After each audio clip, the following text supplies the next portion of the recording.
Approaching 6:50 here this Friday in our top story, some breaking news just in. A 10-year-old boy is listed in critical but stable condition at the hospital after he was shot multiple times overnight inside his bedroom in a home in the city.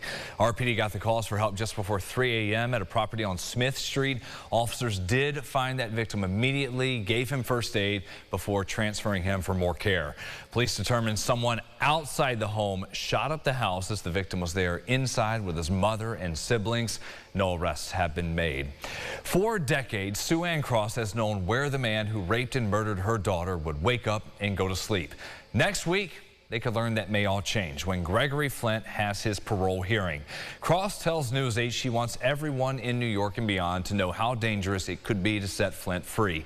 He's the man convicted of raping and killing her daughter, 8-year-old Stacy Ackerman, in 1986 after he snuck into her room a day after the family let him stay the night. The 63-year-old got sentenced to 37.5 years to life and is now coming up for parole for the first time.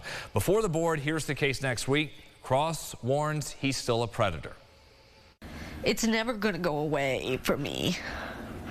The only thing I can hope is by letting you all into my life that we all can keep him from hurting somebody else, because I would hate somebody else to have to go through this. Sue and her family have a petition going around arguing for the denial of parole for Flint. You can find that right now at rochesterfirst.com. Hearing from some of the more than 60 homeowners in Walworth that packed into a meeting last night before the town board opposing two projects that would reshape the town's future. First, the rumored redevelopment in Gananda of Blue Heron Golf Club. The family that runs Calder Homes bought the club in December. Shortly after that, a website went live showing an ad for Blue Heron and the chance to build a home in a new development called Windward Lake. Although the town board still has yet to receive an official proposal from the developers, many expressed opposition at the meeting, calling it part of a larger destruction movement. Losing the golf course to have my new neighbors potentially staring in my back window every day for the rest of my life living here is not something that I'm looking forward to. Before we closed on the house, I walked into Blue Heron, going to play some golf, loved that place, by the way, and I spoke for Jason Calder directly. And I would have not put an offer in on it if I knew this was going to happen. Another proposed plan is to build a Norbit solar farm between Cut Rough Road and Atlantic Avenue. People living near that site say they don't want it to be there to endanger wildlife or to risk ruining their views and daily lives as well. The plan was denied at a previous meeting on the 7th of this month, but it's scheduled to come back up for discussion for revisions on the 11th of August. Your sunrise traffic here at 6:52 and a view from our Greater Rock Sky Eye. How about all that sunshine here, at least over the city, to start this Friday morning.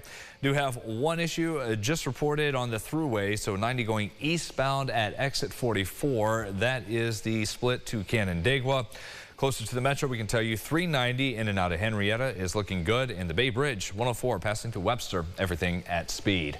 If you need something fun to do this weekend, look no further than the Finger Lakes, downtown Canandaigua, for the Art and Music Festival. It is back for the 36th time. A lot of festivals, just 2 days, Saturday and Sunday. This one gets going today. Aron Spitzer is live with a preview. Aron.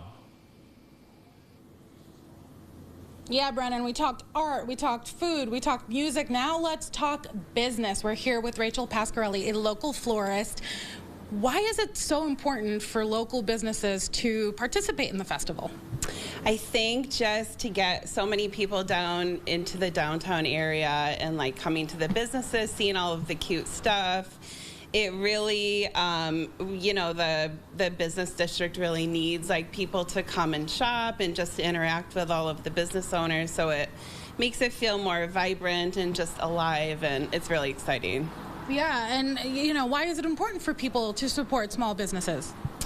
Well, I think we're kind of in some ways like the underdogs. Like we, you know, we have to work a little bit harder to get people through the doors, to get people off their computers doing online shopping, just to like create that experience of like interaction and interacting with the products and seeing all of the cool stuff we have to offer instead of just like kind of clicking around online.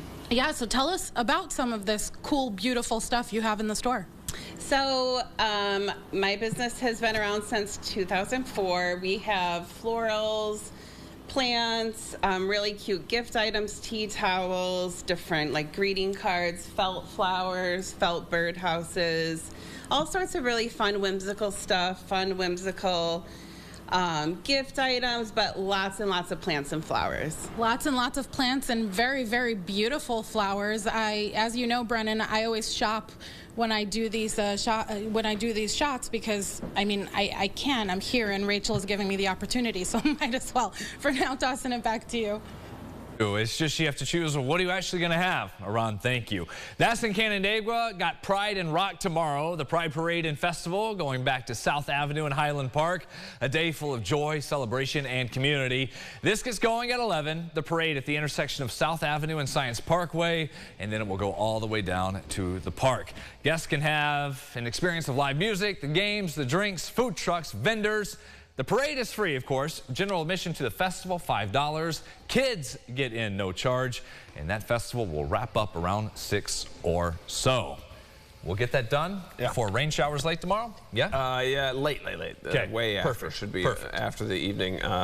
When you ask my son, 4-year-old, what his favorite color is, he says rainbow. All of them.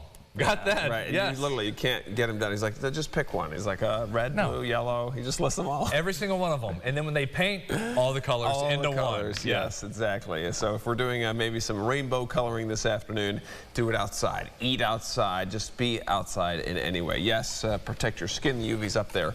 But otherwise, should be a gorgeous one. Tomorrow does look good as well. Don't let those storms intimidate you. They're way late after sunset. Low 80s there. And then even Sunday as well.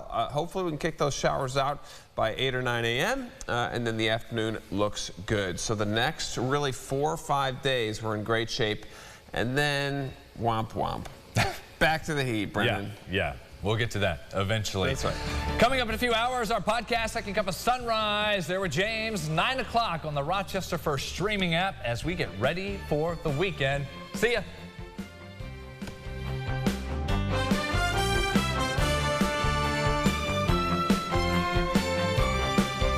Follow News 8 wherever you are on RochesterFirst.com, Facebook, X, and on our app for news and weather.